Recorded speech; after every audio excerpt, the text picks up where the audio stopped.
Hello ji, welcome back to my channel Econ Enlight में आप सबका स्वागत है। अगर आप इस चैनल पर नए हैं तो मैं आपको बता दूं, यहाँ पे आपको यूजीसी नेट इकोनॉमिक्स के रिगार्डिंग कंटेंट मिलेगा और आप दिसंबर 2024 को टारगेट कर रहे हो तो चैनल पे जाके एक बार ज़रूर विजिट करना।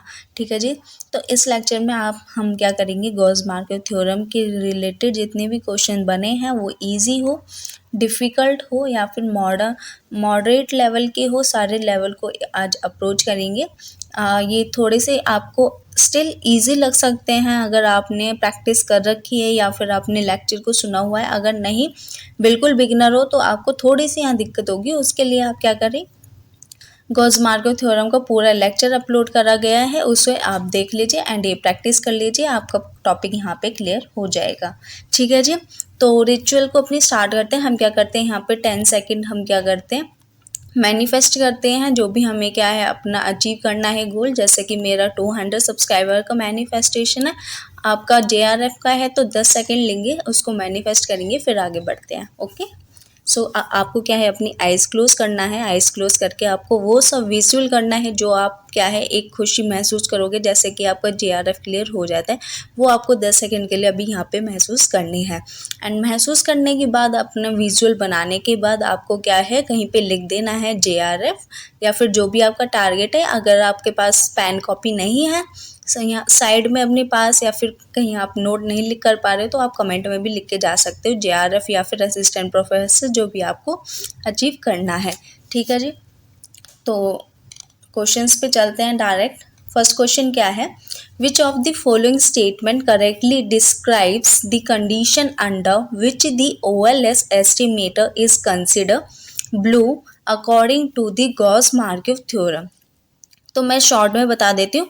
गॉस मार्कोव थ्योरम में क्या होता है, हम के ब्लू प्रॉपर्टी के बारे में बताते हैं। गॉस मार्कोव थ्योरम आपको बताता है आपके OLS एस्टिमेटर ब्लू हैं या फिर नहीं है। तो उसी के रिगार्डिंग आपका ये क्वेश्चन है, ठीक है, जिसमें आपकी कुछ स्टेटमेंट दी है और उसमें पूछ रहा है कि गॉस मार्कोव थ्योरम के अकॉर्डिंग ये स्टेटमेंट ब्लू प्रॉपर्टी को डिस्क्राइब कर रही है या फिर नहीं कर रही। तो वन बाय वन एक स्टेटमेंट पढ़ेंगे, फिर हम क्या है आंसर को कंक्लूड करने की कोशिश करेंगे। तो फर्स्ट स्टेटमेंट है, द एस्टिमेटर इज लीनियर, कि हमारा एस्टिमेटर लीनियर होता है गॉस मार्कोव थ्योरम में। एंड लीनियर का मतलब यहाँ पे क्या है, that the linear relationship of a random variable like the dependent variable and in the regression model. ठीक है, एक ये लीनियर रिलेशनशिप फॉर्म करेगा, जैसे कि एक स्ट्रेट लाइन आपके, अगर आप उस ग्राफ पे प्लॉट करेंगे तो आपका एक स्ट्रेट लाइन निकल के आना चाहिए। बी ऑप्शन है, the estimator is unbiased, estimator आपके अनबायस्ड होने चाहिए। तो फर्स्ट ऑप्शन में आपका वो लीनियर पूछ रहा है, क्या सेकंड में अनबायस्ड होना चाहिए। अनबायस्ड का मतलब अगेन यहाँ पे दे रखा है कि मीनिंग इट्स एवरेज और एक्सपेक्टेड वैल्यू क्या होनी चाहिए, आपके ट्रू वैल्यू के इक्वल होनी चाहिए। अगर आपकी एवरेज या फिर एक्सपेक्टेड वैल्यू ट्रू वैल्यू के इक्वल आ रही है तो वो अनबायस्ड है। अगर वो दोनों इक्वल नहीं है तो वो क्या हो जाएगा, आपका बायस्ड हो जाएगा यहाँ से। ठीक है, सी ऑप्शन बोल रहा है, the estimator has minimum variance, minimum variance होना चाहिए ब्लू प्रॉपर्टी में। ठीक है, in the class of linear unbiased estimator, estimator चाहे लीनियर हो अनबायस्ड हो, इनके होने के साथ साथ आपका क्या है मिनिमम वेरिएंस होना चाहिए। मीनिंग इट्स एफिशिएंट एस्टिमेटर, क्या होने चाहिए आपके एस्टिमेटर एफिशिएंट होने चाहिए। ठीक है, डी ऑप्शन बोल रहा है, the error term has the normality normally distributed for the OLS, क्या एरर टर्म आपके नॉर्मली डिस्ट्रीब्यूटेड होने चाहिए OLS में ब्लू प्रॉपर्टी को डिस्क्राइब करने के लिए। तो मैं बता देती हूँ, हमारा ब्लू क्या होता है, that is B for best, okay, best, L for linear, U for unbiased and E for estimator. तो हमारा ब्लू में क्या होना चाहिए, हमारे एस्टिमेटर ऐसे होने चाहिए, बेस्ट निकल के आए, जितने भी पॉसिबल हैं एस्टिमेटर उनमें से सबसे बेस्ट होना चाहिए, लीनियर होना चाहिए, अनबायस्ड होना चाहिए एंड एफिशिएंट होना चाहिए साथ साथ। तो यहाँ से क्या हो जाता है, हमारा डी ऑप्शन जो है ये एरर टर्म के बारे में बात कर रहा है, ये आपका यहाँ से गलत हो गया। क्यों? क्योंकि ये OLS की अजम्पशन है, ना कि गॉस मार्कव थ्योरम की है। ठीक है, ये आपकी सिर्फ OLS अज्यूम करता है कि OLS में आपका एरर टर्म क्या है, नॉर्मली डिस्ट्रीब्यूटेड होना चाहिए। बट ब्लू प्रॉपर्टी के लिए ये ज़रूरी नहीं है कि एरर टर्म नॉर्मली डिस्ट्रीब्यूटेड हो। ठीक है, तो आपके क्या होने चाहिए, लीनियर होने चाहिए सबसे पहले एस्टिमेटर, फिर अनबायस्ड होना चाहिए एंड इनके साथ साथ आपके क्या होना चाहिए, मिनिमम वेरिएंस इसका होना चाहिए। तो आंसर देख लेते हैं, ए बी सी आपका ट्रू है। ठीक है, डी फॉल्स है। The Gauss Markov theorem does not require, जो भी मैंने बताया था कि ये OLS की अजम्पशन होती है, गॉस मार्कव थ्योरम में एरर टर्म नॉर्मली डिस्ट्रीब्यूटेड हो ये ज़रूरी नहीं है। ठीक है, एक्सप्लेनेशन देख लेते हैं। Statement A B and C describe the properties require for the OLS estimator consider to be blue. Blue property होने के लिए OLS एस्टिमेटर की सिर्फ ABC स्टेटमेंट ही ज़रूरी है। डी स्टेटमेंट क्या है यहाँ पे इनकरेक्ट हो गई है। वो क्यों हुई है? क्योंकि ये OLS की अजम्पशन है, ना कि गॉस मार्कव थ्योरम की ब्लू प्रॉपर्टी है। ठीक है, तो नेक्स्ट क्वेश्चन है, आई होप आपको ये क्लियर होगा। यहाँ पे अगर आपको कोई किसी भी स्टेटमेंट में डाउट है तो आप स्टिल आप क्या है कमेंट कर सकते हो और आप क्वेश्चन पूछ सकते हैं। एंड आपको इसी टाइप के और प्रैक्टिस करनी है, या फिर आपको ये सेशन अच्छा लग रहा है या फिर आपको लग रहा है यूजफुल कंटेंट है, तो आप वीडियो को लाइक कर सकते हैं। एंड ऐसी वीडियो आपको रोज चाहिए तो आप उसके लिए सब्सक्राइब कर सकते हैं चैनल, और आपके कोई दोस्त वगैरह भी प्रिपरेशन कर रहे तो उसको आप शेयर कर दें। ठीक है जी, ये 3 चीज़ आप कर सकते हैं। एटलीस्ट आपको ना शेयर करना हो ना सब्सक्राइब करना हो, एटलीस्ट आप लाइक कर दें अगर आपको ये चैनल हेल्पफुल लग रहा है और आप इसको कंटिन्यू करना चाह रहे हैं यहाँ से। ठीक है जी, तो नेक्स्ट क्वेश्चन पे चलते हैं। What does the BLUE stand for in econometrics? So अभी मैंने बताया था ब्लू का क्या मतलब है। बी फॉर बेस्ट है, एल फॉर लीनियर है, यू फॉर अनबायस्ड है, ई फॉर एस्टिमेटर है, या फिर बेसिक लीनियर अनबायस्ड एस्टिमेटर है, या फिर बेस्ट लॉगरिथमिक अनबायस्ड एस्टिमेटर है, या फिर बेसिक लॉगरिथमिक अनबायस्ड एस्टिमेटर है। तो ये तो मैंने अभी आपको एक्सप्लेन करा था कि ब्लू की क्या डेफिनेशन होती है, it's best linear unbiased estimator. ठीक है, अगर ये कभी कभी क्या है एक दो वर्ड चेंज होने से ना वहाँ पे कंफ्यूजन हो जाती है, क्रेडिट इसलिए लिया गया है, वरना ये बहुत बेसिक है। बट अगर आपके ये ऑप्शन आपको क्या है, आपने ऊपर ऊपर से देखा होगा, एक दो बार सुन लिया ठीक है, बट आपने इसको प्रैक्टिस नहीं करोगे तो वहाँ पे आप क्या है हो सकते हो कि बी से बेस्ट था या फिर बेसिक था। ठीक है, एटलीस्ट इसमें तो कंफ्यूजन हो सकती थी, इसलिए वाला क्वेश्चन उठाया गया है। बट अभी आपको नहीं होगी। बी फॉर बेस्ट है, एल फॉर लीनियर है, यू फॉर अनबायस्ड है एंड ई फॉर एस्टिमेटर है। तो एक्सप्लेनेशन में यही है आपका, blue stand for best linear unbiased estimator referring to the property of an estimator that is linear unbiased has the minimum variance among all such estimator. ठीक है जी, next question पे चलते हैं, और कोई डाउट है तो आप अगेन कमेंट कर सकते हैं। सो थर्ड क्वेश्चन है, which estimator is guaranteed to be BLUE according to Gauss Markov theorem? Gauss Markov theorem से कौन सा एस्टिमेटर के पास राइट है कि वो ब्लू प्रॉपर्टी हो सकता है?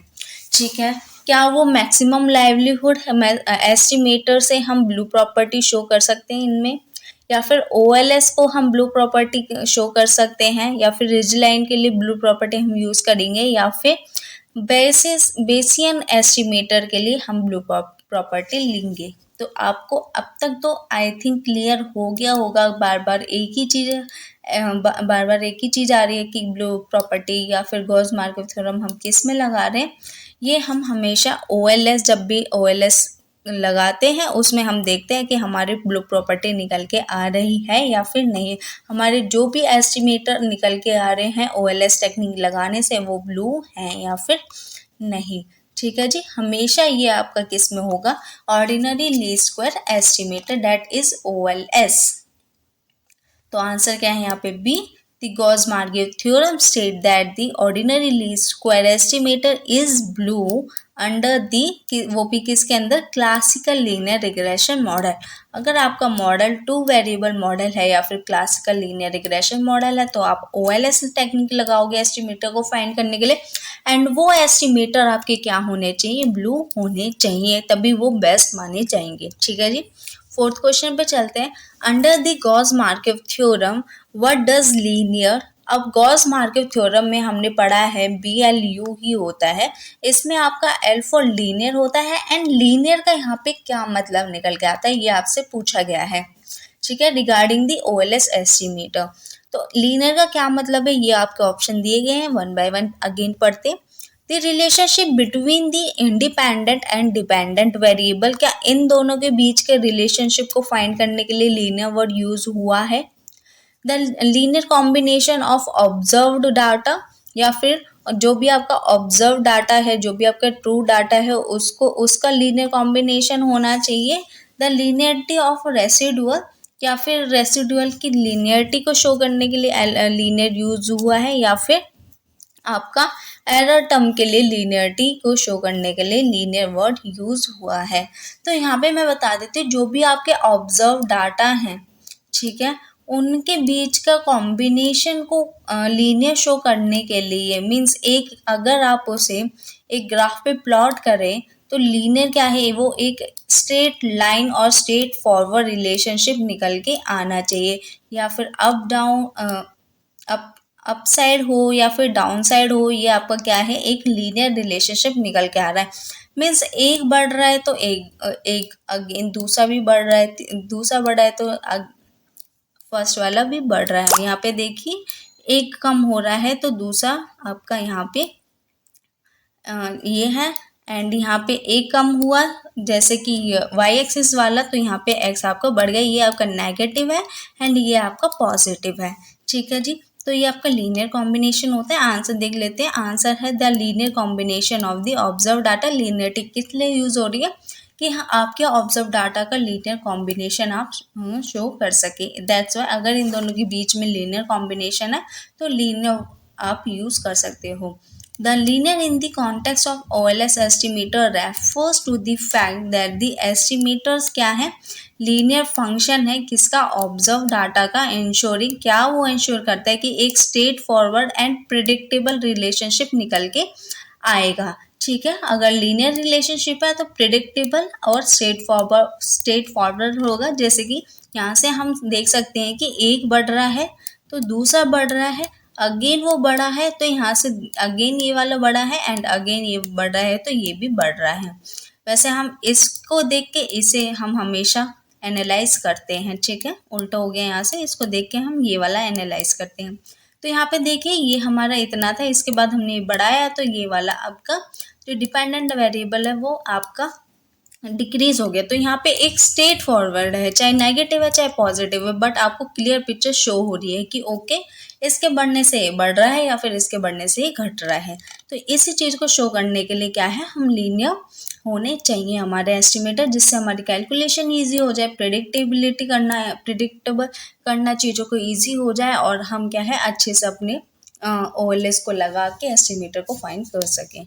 ठीक है जी, अगर कोई डाउट रह गया है तो स्टिल आप पूछ सकते हैं। एंड गॉस-मार्कव थ्योरम एक बहुत छोटी सी थ्योरम है तो इसके ज़्यादा क्वेश्चंस बने नहीं हैं, वो आपके क्या है ओवरलैप कर रहे थे, जैसे कि OLS से ओवरलैप कर रहे थे, हेटेरोसिडास्टी से कर रहे हैं एंड मल्टीकोलिनियरिटी से कर रहे हैं। तो ये क्या है OLS वाले टाइम पे OLS के कर चुके हैं, जब भी हेटेरोसिडास्टी मल्टीकोलिनियरिटी ये वाली चीज़ आएंगे तो हम इसको वहीं पे सॉल्व कर लेंगे। इसलिए थोड़े सा अलग जितने भी बने हैं वो मैंने आज ले लिए। एंड स्टिल आपका कोई डाउट है तो आप कमेंट कर सकते हैं। एंड आपको JRF मैनिफेस्ट कर लिया है तो आप उसे भी कमेंट कर दें JRF। एंड आपको ये वीडियो अच्छी लगी हो तो लाइक कर दे एंड चैनल को सब्सक्राइब कर दे। तो थैंक यू सो मच आज के लिए। एंड ये हमारा 7th प्रैक्टिस लेक्चर है, इससे पहले हमारे 6 हो चुके हैं। अगर आप चैनल पर नए हैं तो उन्हें भी जाके एक बार देख लें, क्योंकि ये बेसिक से सीरीज चल रही है प्रैक्टिस क्वेश्चंस की, एंड आपके डेफिनेटली बेसिक से चलते चलते हम एडवांस लेवल तक जाएंगे और आपको जो भी यूजीसी नेट के लिए रिक्वायर होगा। ऐसा नहीं है कि हम आरबीआई ग्रेड बी का कर लेंगे या फिर हम आईएएस का करेंगे, नहीं, जो भी आपके जितने भी लेवल का आपका यूजीसी के लिए होगा वो डेफिनेटली यहाँ से कवर हो जाएगा प्रैक्टिस क्वेश्चन। ये 7th है, ये अगर आप ऐसे ही सपोर्ट करोगे तो ये प्रैक्टिस सेशन जो है 70th भी हो जाएगा, 70, 100 भी हो जाएगा। तो ये आपके ऊपर निर्भर करता है आप इसे कितना देखते हैं एंड कितना इसको इससे आप प्रैक्टिस करते हैं। अगर आपके लिए यूज़फुल नहीं होगा तो मैं इसे बंद भी कर दूंगी, क्योंकि ये मेरे लिए नहीं है, आपके लिए है। अगर आपके लिए यूज़फुल है तो कमेंट में लिख दें यस इट्स यूज़फुल और आप कंटिन्यू कर दें। ठीक है ji, and thank you so much. आज के लिए कल मिलते हैं, कल के लिए आपको सब्सक्राइब करना पड़ेगा जिससे आपको पता चल सके वीडियो कब आ रही है। तो bye bye, thank you so much, पढ़ते रहिए।